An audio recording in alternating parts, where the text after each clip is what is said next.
Hello student, मैं Arpita Singh. Good evening. आप सभी का एग्ज़ाम एक्सप्रेस यूट्यूब चैनल में हार्दिक स्वागत है। पिछले वीडियो में हमने कुछ टॉपिक बताए थे।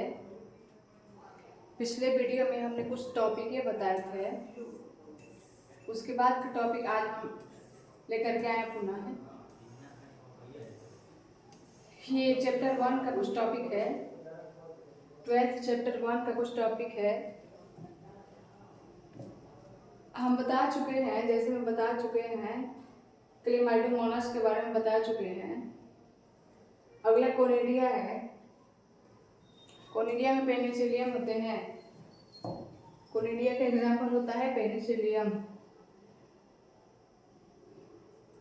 कोनिडिया का एग्जाम्पल होता है पेनिसिलियम। चलिए आगे देखते हैं।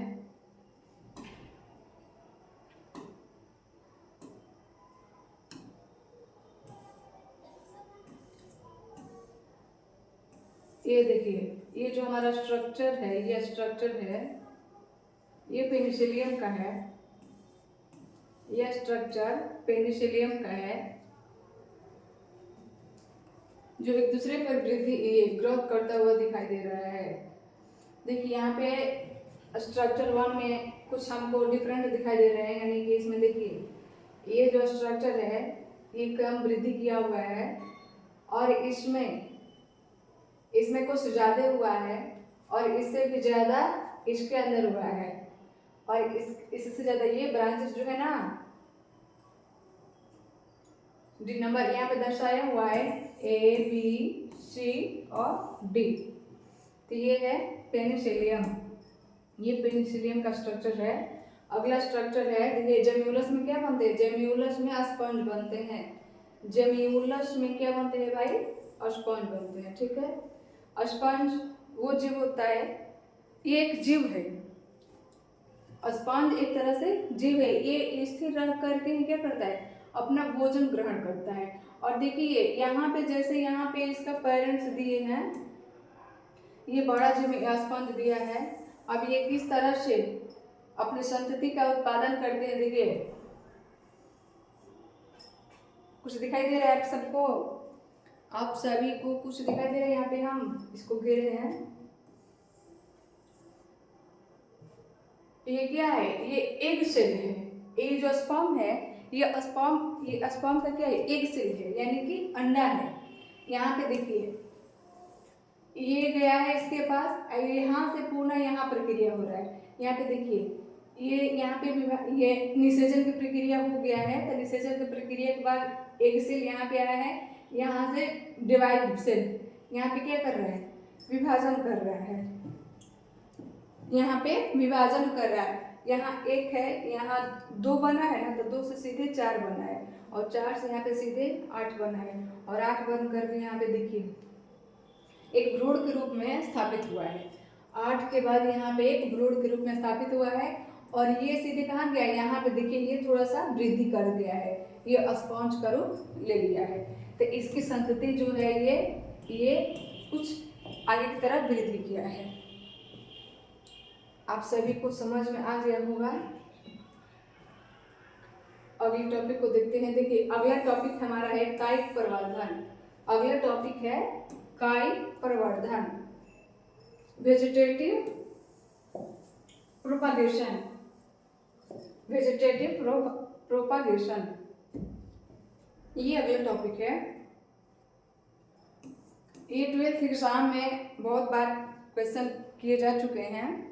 जो कायिक प्रवर्धन है ये इम्पोर्टेंट है, ये फाइनली एग्जाम में बहुत बार आ चुके हैं। तो यहाँ पे देखिए क्या कह रहा है कि यह एक प्रकार का क्या है? अलैंगिक जनन है।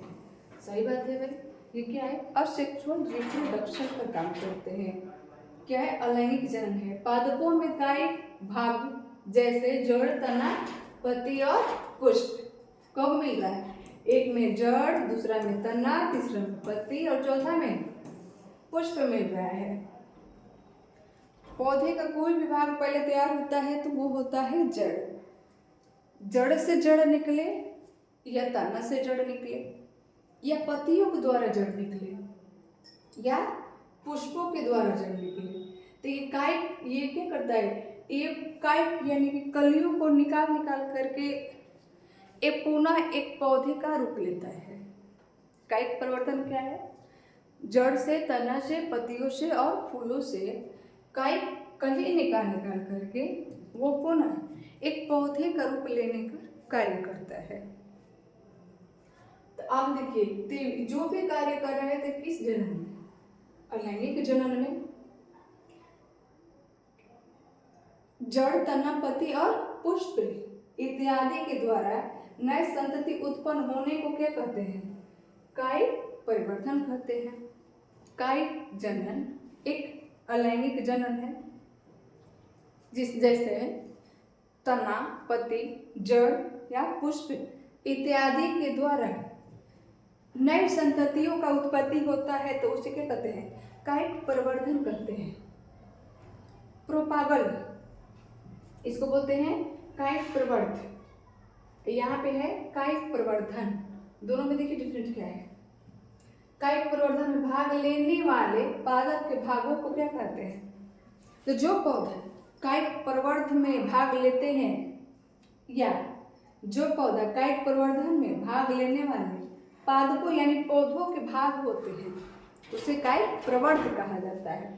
तो यहाँ पे आ जाएगा वेजिटेटिव प्रोपागल और यहाँ पे आ गया है वेजिटेटिव प्रोपागेशन। दोनों में डिफरेंट है ना, डिफरेंट है, बस थोड़ा सा डिफरेंट है। अब यहाँ पे देखिए इसमें एग्जाम्पल में दे दिया है आलू में याक, अदरक में प्रकंद। तो दोनों जो भाग है आलू है और अदरक है, दो अ से ही है, अ से आलू और अ से अदरक। तो अब यहाँ पे आता है कि जो आलू होता है उसमें कुछ इस तरह से उसमें निकला हुआ उसका गली रहता है जिसको इसका आई बोलते हैं। तो यहाँ से जब आलू को मिट्टी में डालते हैं या जब आलू कहीं इकट्ठा रखा हुआ है, अगर उसको नमी मिलना शुरू हो जाता है तो वहाँ पे उसका आँख निकालना शुरू हो जाता है और जैसे जैसे उसका आई बाहर आ जाता है वैसे वैसे वो वृद्धि करना शुरू कर देता है। तो वृद्धि करेगा तो बाबू क्या निकलेगा, वृद्धि करेगा तो यहाँ से ये पुनः एक पौधे का रूप ले लेता है। अब इसको मिट्टी में हम डाल देते हैं, तो मिट्टी में डालेंगे तो ये वृद्धि करना और अच्छा से शुरू कर देगा, क्योंकि मिट्टी में इसको खाद्य पदार्थ और पोषण तत्व और नमी तीन चीज मिलना शुरू हो जाता है, इसलिए जल्दी वृद्धि करना शुरू कर देता है। वहीं पर अगर देखा जाए तो जो अदरक होता है तो अदरक में भी इस तरह से ही कुछ प्रक्रिया होता है। तो इसमें जो निकला इसको बोल दिया आई, यानी कि इसको आँख बोल दिए। यहाँ पे जो निकलता है इसको बोलते हैं क्या, इसको बोल दिए हम प्रकंद। तो ये दोनों क्या है, ये दोनों इम्पोर्टेंट है। ये जो आलू है और अदरक है ये दोनों इम्पोर्टेंट है। आप सभी को समझ में आया ये टॉपिक? अगर कहीं भी दिक्कत है तो आप जल्दी से कमेंट बॉक्स में हाँ या ना लिख करके हमारे पास भेजिए। अगला टॉपिक देखते हैं। अगला टॉपिक क्या है, अगले टॉपिक के पास हम चलते हैं। अगले टॉपिक के पास देखिए हम चलते हैं कि कायिक प्रवर्धन के प्रकार। देखिए यहाँ पे दिया है कि types of vegetative propagation, types of vegetative propagation. तो यहाँ पे देखते हैं कि प्रकार कौन बोल रहा है। देखिए यहाँ पे पुनः हमारा आ चुका है। तो कायिक प्रवर्धन प्राकृतिक रूप से होता है, ठीक बोल रहा है। कायिक प्रवर्धन को कोई उत्पन्न नहीं कर सकता है, वो उत्पन्न कर सकता है तो कौन, प्राकृतिक, नेचुरल। ये नेचुरल तरीका है, आर्टिफिशियल नहीं है। किंतु कृत्रिम रूप से कायिक जनन कराया जा सकता है, कृत्रिम तरीके से कराया जा सकता है। लेकिन ज़्यादातर अगर ज़्यादा देखा जाए तो ये प्राकृतिक ही ज़्यादातर होते हैं। क्या होते हैं? प्राकृतिक ज़्यादा ग्रोथ करते हैं। एक नंबर में है प्राकृतिक कायिक प्रवर्धन और दूसरा में है कृत्रिम। ये कराया जाता है, ये कराया जाता है और ये अपने आप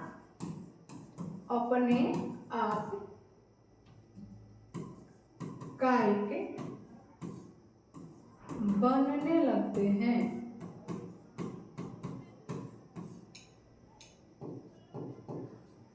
यहाँ पे देखिए ये दोनों में डिफरेंट है।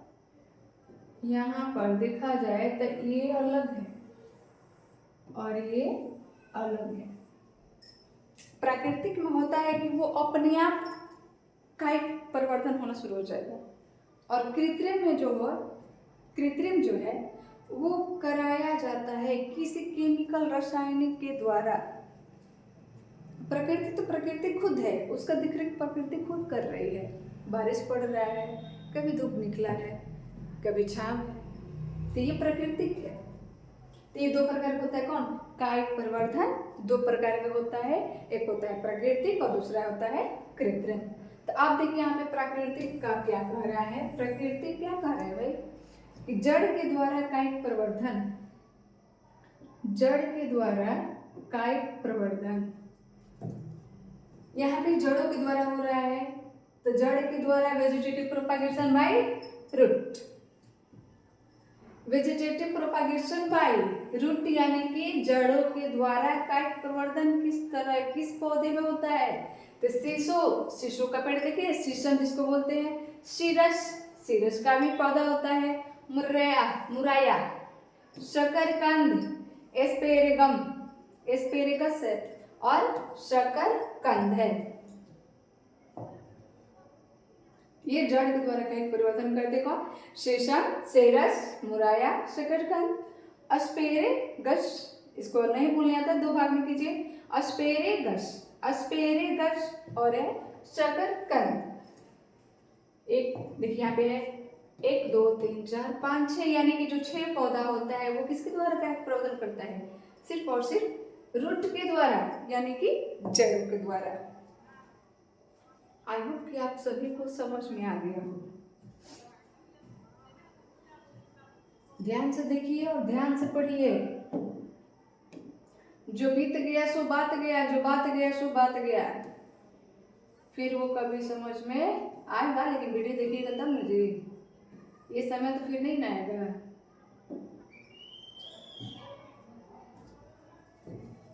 अगला देखिए, वेजिटेटिव प्रोपागेशन बाय स्टेम यानी कि तनों के द्वारा कायिक प्रवर्धन, वेजिटेटिव प्रोपागेशन बाय स्टेम, भूमिगत तने के द्वारा कायिक प्रवर्धन। तो भूमिगत तना कौन होता है भाई? तो भूमिगत तना होता है आलू। देखिए यहाँ पे स्ट्रक्चर हम दिए हैं, यहाँ पे देखिए स्ट्रक्चर हम दिए हुए हैं। आलू का कौन सा भाग आप खाते हैं? आलू का हम तना खाते हैं। इसका ट्रिक देखिए, एक है इसका ट्रिक है भूमिगत तना, यानी कि कौन सी जो भूमिगत तना है जिसको हम ग्रहण करते हैं। तो इसका ट्रिक है यहाँ पे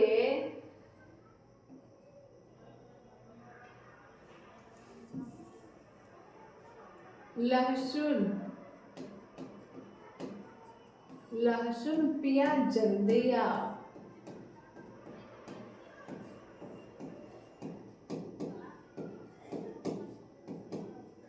देखिए ये ट्रिक है किसका? यह है भूमिगत तना। भूमि के अंदर कौन से तने होते हैं जिसको हम खाते हैं? तो यहाँ पे देखिए लहसुन से लहसुन हो जाएगा,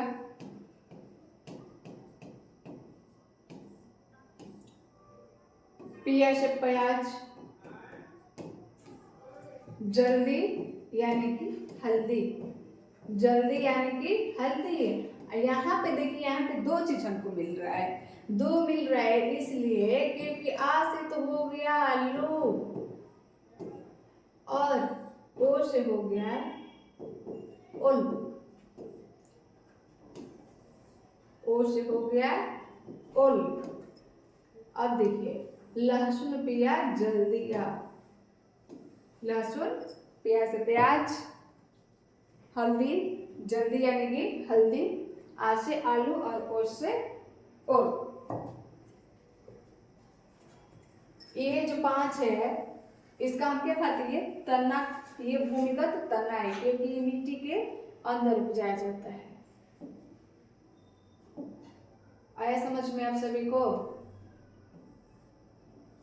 क्योंकि आलू में कंद निकलते हैं, आलू में कंद निकलते हैं। यहाँ पे देखिए प्रकंद में होता है, कंद होता है और प्रकंद होता है। तो प्रकंद में कौन होता है, प्रकंद में अदरक और केला होते हैं। प्रकंद में होते हैं अदरक और केला, प्रकंद होता है अदरक और केला।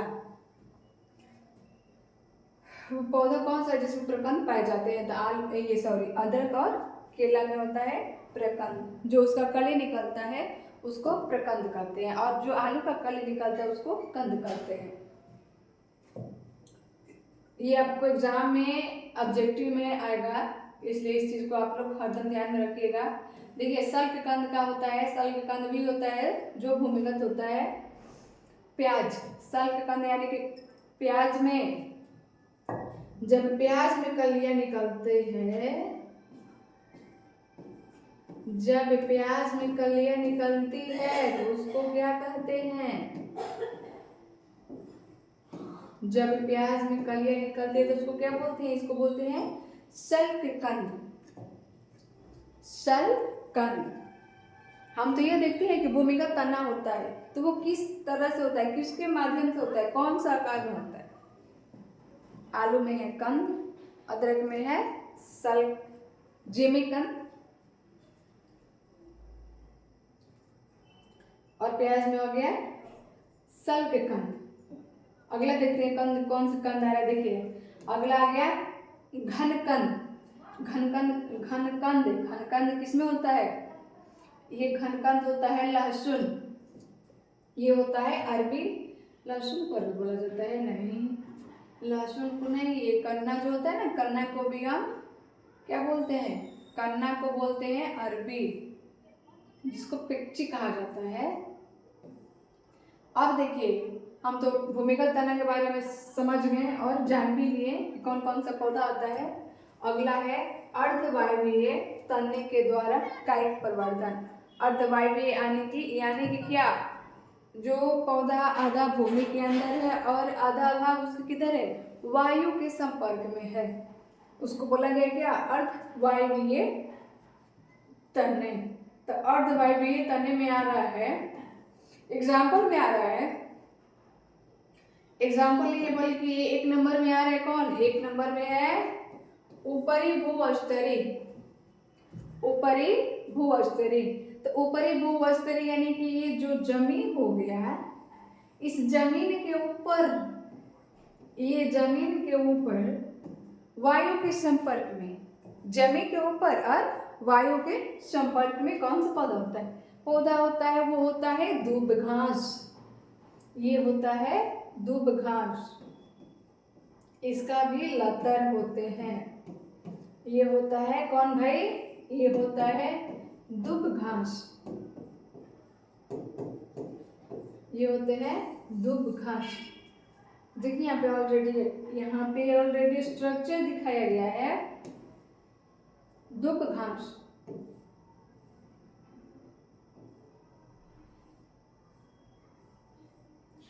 अगला देखिए, अगला क्या है, अगला होता है अंतःभूस्तरी, यानी कि थोड़ा सा भूमि के अंदर। तो अंतःभूस्तरी में कौन, पुदीना। ये हो गया पुदीना। पुदीना किस में आता है, अर्धवायवीय और अंतःभूस्तरी के एग्जाम्पल है। अर्धवायवीय में अंतःभूस्तरी का एग्जाम्पल है, अर्धवायवीय का एक भाग है, दूसरा भाग है कौन, अंतःभूस्तरी, जिसका एग्जाम्पल क्या है, पुदीना। और आता है भूस्तरी। भूस्तरी भूस्तरीय देखिए, यानी कि भूतल पर, भूतल जो क्या होता है, ये भी थोड़ा सा, ये थोड़ा बहुत क्या होता है, ये मिट्टी के अंदर पाया जाता है, जिसको बोलते हैं स्ट्रॉबेरी। भूस्तरीय में एग्जाम्पल आता है अर्धवायवीय तने का, यानी कि जो इसका तना होता है वो मिट्टी के ऊपर होता है और जो जड़ होता है वो मिट्टी के हल्का नीचे होता है। तब भूस्तरीय में एग्जाम्पल दिया है क्या, स्ट्रॉबेरी, स्ट्रॉबेरी। अगला है, अगला टॉपिक है भूअस्थायिका। देखिए भूअस्थायिका में ये आता है एग्जाम्पल में, ये इंपॉर्टेंट चीज है। भूअस्थायिका अर्धवायवीय तनों में आता है भूअस्थायिका, जिसका एग्जाम्पल है जलकुंभी। जलकुंभी कहाँ होता है, ये जल में होता है, जलों के अंदर इसका जड़ होता है और ये पुनः जल के भूतल पे होता है। जो जलकुंभी होता है ये जलों के भूतल पे होता है और क्या करता है ये बहुत ज़्यादा वृद्धि करते हैं। अगर एक पौधे इसका हम कहीं तालाब या पोखर या नहर वगैरह में हम डाल देते हैं तो वहाँ पे बहुत जल्दी से, बहुत तेजी से क्या करते हैं, वृद्धि करना स्टार्ट कर देते हैं। बहुत तेजी से क्या करते हैं, वृद्धि करना स्टार्ट कर देते हैं। तो ये क्या आ गया, ये भूअस्थायिका में आ गया जलकुंभी। अब देखिए अगला टॉपिक हमारा क्या है, वायवीय तने के द्वारा कायिक प्रवर्धन। वायवीय तनों के द्वारा कायिक प्रवर्धन। वायु यानी कि वायवीय तने, जो तना भाग होता है वो वायु के संपर्क में होता है। तो यहाँ पे देखिए ऑलरेडी यहाँ पे एग्जाम्पल भी आ चुका है और स्ट्रक्चर भी आ चुका है। तो अर्धवायवीय सॉरी वायवीय तनों में आ गया गन्ना, जिसको हम ईख बोलते हैं। ये क्या करते हैं, ये तनों के द्वारा ही वृद्धि करते हैं, इसका कोई बीज नहीं होता है। जो ईख होता है इसका बीज नहीं होता है। इस ईख को हम छोटे छोटे भागों में अगर काट करके मिट्टी में डाल देते हैं, छोटे छोटे भागों को काट करके अगर मिट्टी के अंदर इसको हम डाल देते हैं और उसमें पुनः पानी वगैरह डालते हैं तो वो पौधे का रूप यानी कि उसमें से कायिक निकलना शुरू हो जाते हैं और वही कायिक धीरे धीरे पौधे का रूप ले लेते हैं। तो एक छोटा ईख में एक पौधा निकलता है, किस क्योंकि उसमें उसके आई पाए जाते हैं, छोटा छोटा उसकी आंखें होते हैं। उस आंखें को मिट्टी में डालते हैं और उस आंख को ऊपर के हिस्से में रखते हैं जिससे वो खली निकाल सके। तो ये है ईख का, ये ईख का स्ट्रक्चर है। अब देखिए ये तो हम समझ गए कि भाई वायवीय तनों में क्या है, तो वायवीय तनों में ईख आ गया। अगला आ रहा है कि पर्ण द्वारा यानी कि vegetative propagation by leaf. Vegetative propagation by leaf, पत्तियों के द्वारा किस तरह से कायिक परिवर्तन होता है। यहाँ पे देखिए आपको समझाइए दे रहे हैं, एकदम दिमाग में इसको बैठा लीजिए। स्ट्रक्चर को जिस तरह से आप मोबाइल में पिक लेते हैं उस तरह से इस स्ट्रक्चर को अपने दिमाग में हरदम के लिए सेव कर लीजिए, आप कभी नहीं भूलिएगा। ये देखिए ये क्या है, आप पत्थर चट्टा के नाम सुने हैं, आप पत्थर चट्टा का नाम सुने हैं जी, जल्दी से बता दीजिए, हाँ या ना, जल्दी से बता दीजिए। पत्थर चट्टा ये एक तरह का औषधि है जिसको ब्रायोफिलम भी बोलते हैं, जिसको हम ब्रायोफिलम भी बोलते हैं। पत्थर चट्टा जो एक तरह से औषधि का कार्य करता है। अब देखिए किस तरह से होता है, ये अगर पौधे में ज्वाइंट है पत्तियां और इस पत्तियों को अगर मिट्टी मिल जाए, उस मिट्टी में नमी मिल जाए तो ये क्या करते हैं, ये छोटा छोटा अपस्थानिक कलिकाएं यानी कि अपस्थानिक जड़ें जो रेशेदार होता है, धागे की तरह होता है, वो निकालना क्या करते हैं, ये शुरू कर देते हैं। ये अपस्थानिक कलिकाएं निकालना शुरू कर देते हैं। क्या करते हैं बाबू, ये अपस्थानिक कलिकाएं निकलना इस तरह से शुरू कर देते हैं और इसको अगर हम अलग भाग में करके कहीं अलग जगह पे इसको मिट्टी में डालते हैं तो ये पुनः क्या करेंगे, ये अपना पौधा फिर से तैयार कर लेंगे। क्या कर लेंगे, ये अपना पौधा फिर से तैयार कर लेंगे। कौन, ये स्ट्रक्चर का नाम क्या है, पत्थर चट्टा का पौधा, पत्थर चट्टा का पौधा। ये बहुत जल्द वृद्धि करते हैं, ये बहुत जल्द वृद्धि करते हैं। किसमें, कलियों के द्वारा ये बहुत जल्द वृद्धि करते हैं। देखिए यहाँ पे दिया है ब्रायोफिलम यानी कि पत्थर चट्टा पत्तियों के द्वारा किनारों पर पर्णकलिकाएं उपस्थित होती है। देखिए यहाँ पे दे रहा है ना, पत्तियों के किनारों पर पर्णकलिकाएं उपस्थित होते हैं। पत्तियों के किनारे पर देखिए, पत्तियों का किनारे जो ये भाग हम दे रहे हैं ना, ये भाग जो दे रहे हैं ना, तो यहाँ पे ये पत्तियों के किनारों पर क्या कर रहे हैं, अपना कलिकाएं निकलना स्टार्ट किए हैं। और जिस तरह से ये मिट्टी के संपर्क में आते हैं, ये पुनः वृद्धि करना शुरू कर देते हैं, यानी कि ये छोटे से बड़ा रूप ले लेते हैं।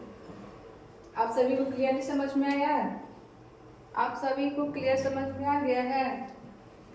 अगर नहीं आया है तो आप कमेंट बॉक्स में लिख भेजिएगा, इसको पुनः हम समझा देंगे। लेकिन आप वीडियो देखना ना भूलें, आप सभी वीडियो देखना ना भूलें। वीडियो देखिएगा ना तो ये टॉपिक आपको बहुत बढ़िया से समझ में आ जाएगा। यहाँ पे देखिए बिगोनिया, ये बिगोनिया भी ये क्या है, एक पौधा है। पत्तियों के पर्ण वृंत तथा पर्ण शिराओं पर पर्णकलिकाएं उपस्थित होती है। पत्तियों के पर्णवृंत तथा पर्ण शिराओं पर पर्णकलिकाएं उपस्थित होती है। तब देखिए इसमें क्या बोल रहा है कि पत्तियों की पर्णवृंत बोल रहा है ना, तो पत्तियों का वृंत आप सभी समझ रहे हैं, पत्तियों का वृंत और पर्ण शिराओं। तो शिरा यानी कि शीर्ष भाग होता है और वृंत होता है वृंत। देखिए बता दे रहे हैं, यहाँ पे हम देख रहे हैं कि मान लीजिए कि यहाँ पे हम देखते हैं ये होता है पत्तियां,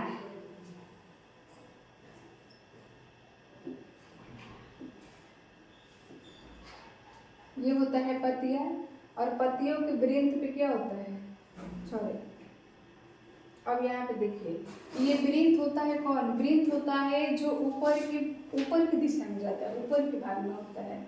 ये होता है ऊपर के भाग में होता है, तो ये होता है शिरा,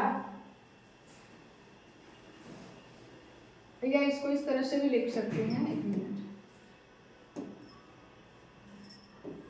अगर ये पौधा है, अगर ये पौधा है, ये देखिए, तो ये होता है इसका कौन सा भाग, ये पत्तियों का शीर्ष भाग है, ये है शीर्ष भाग, ठीक है। अब इसमें पूछ रहा है क्या, अब इसमें पूछ रहा है पर्णवृंत। तो पर्णवृंत होता है कि जिस पर वो पत्तियां क्या है, वो पत्तियां आधारित है, जिसका आधार भाग होता है। तो पर्णवृंत यहाँ का जो भाग है ये हो गया वृंत। जैसे टहनी में होता है ना, टहनी में ये जो टहनी होता है, ये टहनी होता है, और ये ऊपर की तरफ जैसे वृद्धि करता है, तो ये जो भाग होता है ये होता है वृंत भाग। ये पुष्पों का वृंत होता है। लेकिन पुष्पों का वृंत ना कहते हुए ये क्या पूछ रहा है, ये पूछ रहा है पर्णवृंत, यानी कि पत्तियों में वृंत। तो जो भी हम बताए हैं पर्णवृंत यहाँ का भाग होता है, ठीक है। और जो शीर्ष भाग हो गया, ये पत्तियों का जो लास्ट भाग होता है ना, वो होता है शीर्ष भाग। क्लियर हुआ। शिराओं पर पर्णकलिका, यानी कि पत्तियों के पर्णवृंत पर और शिराओं पर भी क्या निकलते हैं, पर्णकलिकाएं निकलना शुरू हो जाता है। अगला टॉपिक है, देखिए अगला कह रहा है vegetative propagation by flower. Vegetative propagation by flower यानी कि फूलों के द्वारा कायिक प्रवर्धन किस तरह से होता है। फूलों के द्वारा कायिक प्रवर्धन किस तरह से होता है। यहाँ पे हम देखते हैं, हम अगला टॉपिक देखते हैं। अब देखिए, ये पुष्प के द्वारा कायिक परिवर्तन हुआ है। देखिए, पुष्प रूपांतरित होकर पत्र कलिकाएं बनाते हैं। पुष्प के जब रूपों में अंतर मिलता है, यानी कि पुष्प क्या होते हैं, पुष्प एक तरह से कली है, वो कली धीरे धीरे क्या होता है, आज एक कली निकला और वो क्या, ये वो 12 घंटे के समय लेता है और 12 घंटे में वो क्या करता है, वो थोड़ा थोड़ा वृद्धि करना शुरू हो जाते हैं। यानी कि जब वो कलियों के अंदर, यानी कि बाह्य दल के द्वारा वो फूल यानी कि पुष्प क्या होता है, वो स्वतंत्र नहीं रहते हैं। स्वतंत्र न रहते हुए वो क्या करते हैं, भाव करते हैं हम किसी के गुलाम की तरह हैं, किसी बंद कमरे में हैं या एक जेल की तरह है। तो बाह्य दल क्या करता है, धीरे धीरे उसको स्वतंत्र, किसको, फूलों को स्वतंत्र कराने के बारे में सोचता है। तो जब फूल स्वतंत्र होने लगते हैं तो क्या करते हैं, वो जो बाह्य दल होता है वो धीरे धीरे, देखिए इस तरह से होता है, वो धीरे धीरे क्या करते हैं, खुलना शुरू हो जाते हैं। यहाँ पे हम ऑलरेडी बना दे रहे हैं। ये देखिए, ये जो हुआ, ये भाग जो है, ये भाग जो है ना बाबू, ये हो गया कलिकाएं। कलिकाएं किसके, फूलों के, ये हो गए फूलों के कलिकाएं। फूलों के कलिकाएं यानी पूरी तरह से एक बंद कवर में है। फूल क्या है, एक पूरी तरह से बंद कवर में है। अब उसको हम आज़ाद कर दे रहे हैं। देखिए हम उसको आज़ाद कर रहे हैं किस तरह से, यहाँ पे देखिए हम इसको आज़ाद करते हैं किस तरह से। यहाँ पे देखिए हम यहाँ पे ऑलरेडी एक और पुष्प बनाएंगे, ठीक है, ऑलरेडी हम एक पुष्प बना चुके हैं और इसमें देखिए हम कलर भर दे रहे हैं। अब देखिए ये जो भाग है ये क्या है, ये आज़ाद हो रहा है। अब जब तक ये पूरी तरह से फूला हुआ दिखाई देगा, जैसे वो खिल रहा है, फूल क्या करता है, खिलने का काम करता है। तो पूरी तरह से वो जो खिल गया, अब समझिए कि वो स्वतंत्र है, यानी कि आजाद है। अपने बाह्य दल से जो दल भाग होता है वो पूरी तरह से क्या है, आजाद है, उसको कोई टेंशन नहीं है। तो अब यहाँ पे देखिए, पुष्प रूपांतरित होकर पत्र कलिकाएं बनाते हैं जिससे संतति उत्पन्न होती है। जैसे एग्जाम्पल में यहाँ पे दिया हुआ है, अगेव, लिलियम और डायोस्कोरिया, सभी फूलों में कलिकाएं नहीं होते हैं, मतलब होते हैं, कलिकाएं होते हैं, लेकिन फूलों से कलिकाएं, जिस तरह से आप ब्रायोफिलम में देखें, पत्थरचट्टा में, कि पत्तियों के द्वारा किस तरह से कलिकाएं निकल रहे हैं, किस तरह से उसमें अपस्थानिक जड़ें निकल रहे हैं, उस तरह से सभी फ्लावर के अंदर ये प्रक्रिया, ये जो प्रक्रिया है ना, पत्र कलिकाएं बनना है, ये सबके अंदर नहीं होता है। होता है ये 3 पौधा है, अगेव, लिलियम और डायोस्कोरिया। ये 3 ही पौधा है जिसमें क्या करता है, पुष्प रूपों में अपना रूपांतरित होता है, यानी कि अलग अलग रूप धारण करता है और पुनः कलिकाएं बनाता है, जिससे उसका संतति उत्पन्न होती है। अगला देखिए, अगला टॉपिक है कृत्रिम कायिक प्रवर्धन। अगला टॉपिक हमारा है, अगला टॉपिक है कृत्रिम कायिक प्रवर्धन, आर्टिफिशियल वेजिटेटिव प्रोपागेशन। अगला टॉपिक है कृत्रिम कायिक प्रवर्धन, आर्टिफिशियल वेजिटेटिव प्रोपागेशन। इसमें क्या कर रहा है कि कायिक प्रवर्धन कृत्रिम रूप से भी किया जाता है। यहाँ पे देखिए, अभी जस्ट हम पीछे बताए हैं कि जो कायिक प्रवर्धन, कोई भी काम आज के डेट में अगर देखा जाए तो कोई भी काम 2 तरह से हो रहा है। एक तो प्रकृति खुद कर रहा है और दूसरा उसको मनुष्य, यानी कि जो जीव, धरती पे जो भी जीव मौजूद है वो भी कर रहा है, कोई न कोई माध्यम से कर रहा है, कोई टेक्निकल कार्य है, केमिकलों के द्वारा हो रहा है। तब देखिए, कृत्रिम यानी कि आर्टिफिशियल जो है, ये कह रहा है कि जो कायिक प्रवर्धन है ये कृत्रिम रूप से भी किया जाता है, जिसमें पादप के किसी का कायिक भाग का उपयोग करके पौधे तैयार किए जाते हैं। अब देखिए, आप सभी समझ रहे होंगे या कुछ लोग नहीं समझ पा रहे होंगे। हमको लग रहा है कि कोई मतलब जो दिमाग खर्च करता है भाई वो तो समझ गया, जो दिमाग नहीं खर्च किया वो नहीं समझा। अब देखिए, आप जिस तरह से ले लीजिए, गन्ना को ले लीजिए। गन्ना को क्या करते हैं, गन्ने के पौधे को छोटे छोटे भागों में हम तोड़ते हैं, और जिसमें उसका आई भाग रहता है, यानी कि जिसमें गन्ना का आँख होते हैं, उस भाग को हम मिट्टी में पुनः डाल देते हैं, और मिट्टी में डालने के बाद उसमें पानी देते हैं, कुछ खाद्य पदार्थ देते हैं, जो उसको पोषण मिलता है। और जब पोषण मिल ही जाता है तो वो क्या करता है, वो पुनः ग्रोथ यानी कि वृद्धि करने का काम शुरू कर देता है, उसमें से कली निकालना शुरू कर देता है। अब जैसे कि कोई पेड़ है, छोटा पौधा है, छोटे पौधे का आधा भाग हम काट लेंगे, उसका टहनी हम तोड़ लेंगे। हम ये पौधा है, इस पौधे में एक टहनी है, ठीक है, इस तरह से टहनी है ना, तो इस टहनी को हम क्या करेंगे, इसको काट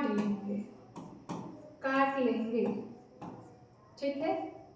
इसको हम क्या करेंगे, बड़े पौधे से पुनः अलग करेंगे, और अलग करने के बाद पुनः इसको मिट्टी के अंदर डालेंगे।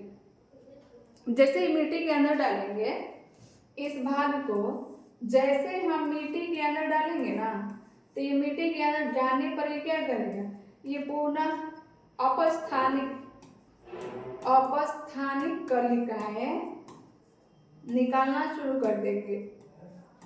क्या करेंगे, अपस्थानिक कलिकाएं निकालना शुरू कर देंगे। कौन, ये कटा हुआ टहनी मिट्टी के संपर्क में आने से ही क्या करेंगे, वो अपस्थानिक कलिकाएं निकालना शुरू कर देंगे, जिससे पुनः एक पौधे का निर्माण हो गया। और जब पौधे का निर्माण हुआ तो पुराने पौधे से नए पौधे का निर्माण होना क्या कहलाता है, उसका संतति बन गया। ये प्रक्रिया देखिए, जो कायिक प्रवर्धन है, जो जड़ों के द्वारा हुआ, पत्तियों के द्वारा हुआ, और तनों के द्वारा हुआ, और फूलों के द्वारा भी हुआ।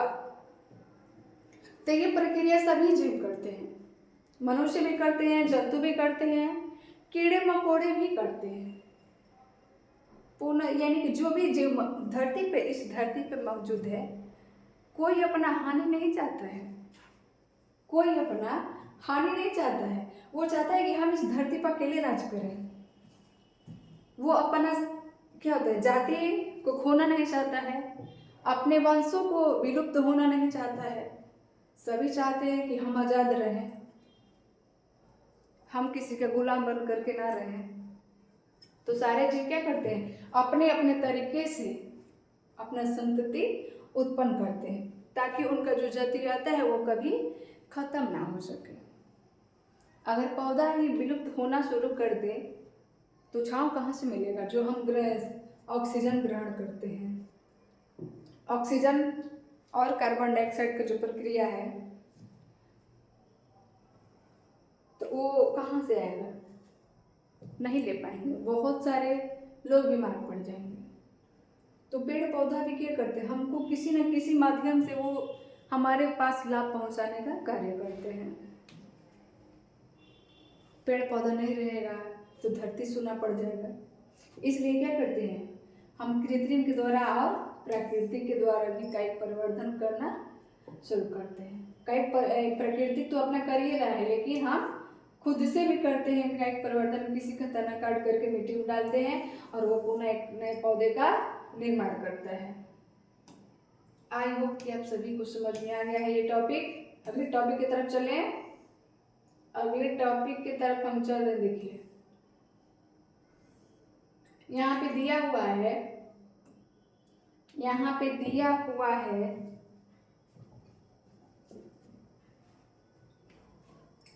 कृत्रिम कायिक परिवर्तन विधियों द्वारा किया जाता है, ठीक है।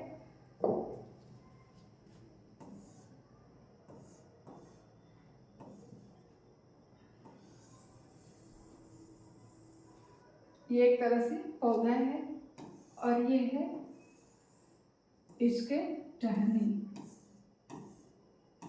ये है इसके टहनी।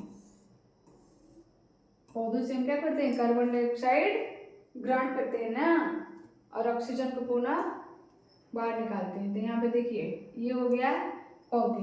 अब इस भाग को क्या करेंगे, इस भाग को हम क्या करेंगे, इस भाग को यहाँ से तोड़ करके और पुनः मिट्टी में डालने का क्रिया आरंभ करेंगे। ठीक है,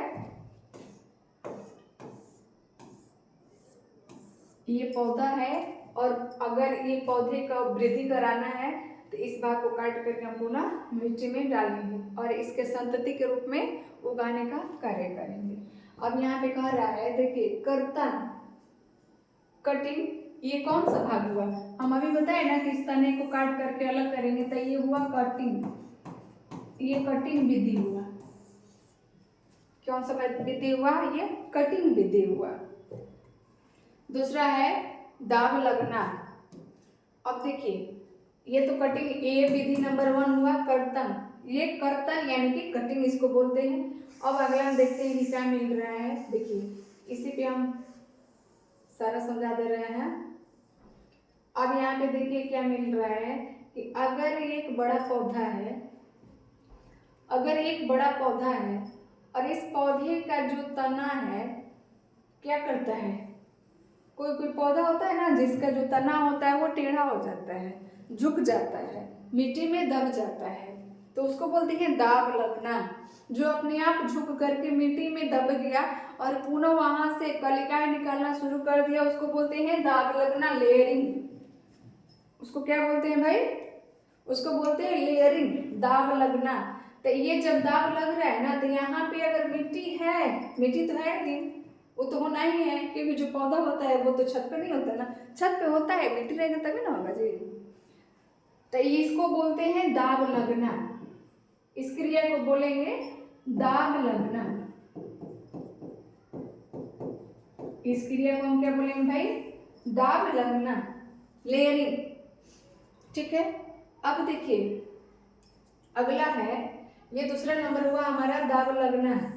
अगला है, अगला विधि कौन है, ये सब कृत्रिम है, ये सारे कृत्रिम है। अगला बोल रहा है रोपड़, अगला बोल रहा है रोपड़। तो कोई पौधे के तने को लेकर के मिट्टी में रोपते हैं, जो रोपने का काम करते हैं उसको बोलते हैं रोपड़। किसी भी पौधे के तने भाग को लेकर के हम पुनः मिट्टी में रोपते हैं ना, जैसे रोपना, रोपना मतलब क्या, उसमें पानी रहेगा और मिट्टी रहेगा, और उसमें क्या करेंगे हम, जब भी पौधे को जमीन में डालना चाहेंगे तो उसको बोलते हैं रोपना, ये हो गया ग्राफ्टिंग। आई होप कि आप सभी को समझ में आया। देखिए ये सभी कर्तन का डेफिनेशन है कि इसमें पादप की कृषि का एक भाग को लेकर उसे भूमि में रोपित कर दिया जाता है, जिसे नया पादप तैयार हो जाते हैं, जैसे स्तंभ कर्तन, तना कर्तन, वही स्टेम। अगला है, इस विधि में पौधे का स्तंभ या किसी टहनी के छोटे टुकड़े को काट कर जमीन में रोप दिया जाता है, जिससे नया पौधा तैयार हो जाता है। अगला है कि टहनी के उस छोटे टुकड़े को हार्मोन में रखने से मूल निर्माण की प्रक्रिया तेजी से होती है। उदाहरण गन्ना, गुलाब, बोगनवेलिया, चमेली और चंपा है जी, अंगूर, चमेली और अंगूर, ये सब क्या होते हैं ना, ये हार्मोन देने वाले होते हैं, हार्मोन्स पौधे होते हैं, जिसके टहनी को छोटे छोटे भागों में अगर काट करके पुनः मिट्टी में डाल दिया जाए तो वो फिर से एक पौधे का रूप ले लेते हैं, जिनका संतति तैयार हो जाता है। मूल कर्तन,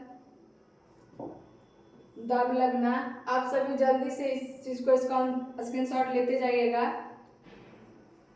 आप सभी इससे इस डेफिनेशन को स्क्रीनशॉट लेते जाइएगा। अब देखिए अगला आ रहा है वायु दाग लगना, एयर लेयरिंग, यानी कि वायु के द्वारा, हवा के द्वारा किस तरह से कृत्रिम यानी कि कायिक परिवर्धन किया जाता है। अगला देखिए, अगला हमारा टॉपिक है, अगला टॉपिक आ रहा है, देखिए ये जो प्रक्रिया था ये हमारा समाप्त हुआ अलैंगिक का। दूसरा जो रिप्रोडक्शन का जो दूसरा भाग है, यानी कि जनन का जो दूसरा भाग है वो है सेक्सुअल रिप्रोडक्शन, लैंगिक जनन। अगला भाग है लैंगिक जनन। तो जब जनन प्रक्रिया में दो जीव यानी दो जनक भाग लेते हैं और वो भाग लेकर के पुनः एक नए संतति का निर्माण करते हैं और वो संतति अपने जनकों से भिन्न होती है, उसे क्या कहते हैं? उसे कहते हैं लैंगिक जनन। जो जीव नर एंड मादा, मेल एंड फीमेल, दो जनक भाग लेते हैं और भाग लेने के बाद पुनः एक नए संतति का निर्माण करते हैं और वो संतति क्या है? अपने जनकों से भिन्न है। क्यों? क्योंकि उसमें दो जनक भाग लिए हैं। उसमें कौन सा कोशिका है? बहुकोशिकीय का काम हुआ है, बहुकोशिकीय। तो जब बहुकोशिकीय वो क्या करते हैं? वो डिफरेंट होते हैं, यानी कि वो अलग अलग होते हैं, वो एक जैसे नहीं होते। तो वो प्रक्रिया क्या कहलाता है? वो प्रक्रिया कहलाता है लैंगिक जनन, यानी कि सेक्सुअल रिप्रोडक्शन। ये होता है सेक्सुअल रिप्रोडक्शन प्रक्रिया होता है। अब इसमें देखिए कौन कौन से विभाजन होते हैं। अब इसमें विभाजन होता है अर्धसूत्रीय विभाजन एवं निषेचन की प्रक्रिया। तो जो अर्धसूत्रीय विभाजन होता है, तो अर्धसूत्रीय विभाजन आप लोग ध्यान में रखिएगा, 2n होता है। जो n होता है वो समसूत्रीय होता है। इस चीज को आप ध्यान में रखिएगा कि जो 2n होता है वो होता है अर्धसूत्रीय विभाजन, अर्धसूत्रीय विभाजन। और जो सिर्फ n का प्रक्रिया होता है, यानी कि सिर्फ n का जो प्रक्रिया होता है ये होता है समसूत्रीय विभाजन, क्योंकि n सेम टू सेम है। और क्या क्रिया है? अर्ध जो भाग है ये आधा कर्ज के रूप में रहता है, इसलिए इसको अर्धसूत्रीय विभाजन कहा जाता है। तो पहले होता है अर्धसूत्रीय विभाजन की क्रिया, फिर होता है इसमें निषेचन की क्रिया। अगला है कि नर युग्मक एवं मादा युग्मक बनते हैं। सही बात है। तो जो n है वो क्या है? वो एक तरह से युग्मक है। तो जब युग्मक प्लस युग्मक जब आपस में मिलते हैं तो वहां पे किसका? ये युग्मक जनन का निर्माण करते हैं, यानी कि युग्मक प्लस युग्मक हो तो युग्मनज बनता है। लेकिन जब युग्मक बनने का जो कार्य कर रहे हैं कौन? मेल एंड फीमेल, तो उसको बोलेंगे युग्मक जनन, इसको बोलेंगे युग्मक जनन। अगला है नर युग्मक एवं मादा युग्मक के संयोजन से बने युग्मनज को क्या कहते हैं? निषेचन। जो जीव आपस में संलयन करके युग्मनज का निर्माण करता है उसको बोलते हैं निषेचन, यानी कि फर्टिलाइजेशन। 4th नंबर है कि युग्मनज के द्वारा नया जीव बनता है। ठीक है, युग्मनज के द्वारा नया जीव बनता है। तो जो 2n होता है वो धीरे धीरे निषेचन की क्रिया करता है, और जब निषेचन की क्रिया फाइनली हो जाता है तो वो भ्रूण का रूप ले लेता है। भ्रूणीय परिवर्त है, क्योंकि भ्रूण धीरे धीरे धीरे धीरे क्या करते हैं? वृद्धि करना शुरू कर देते हैं।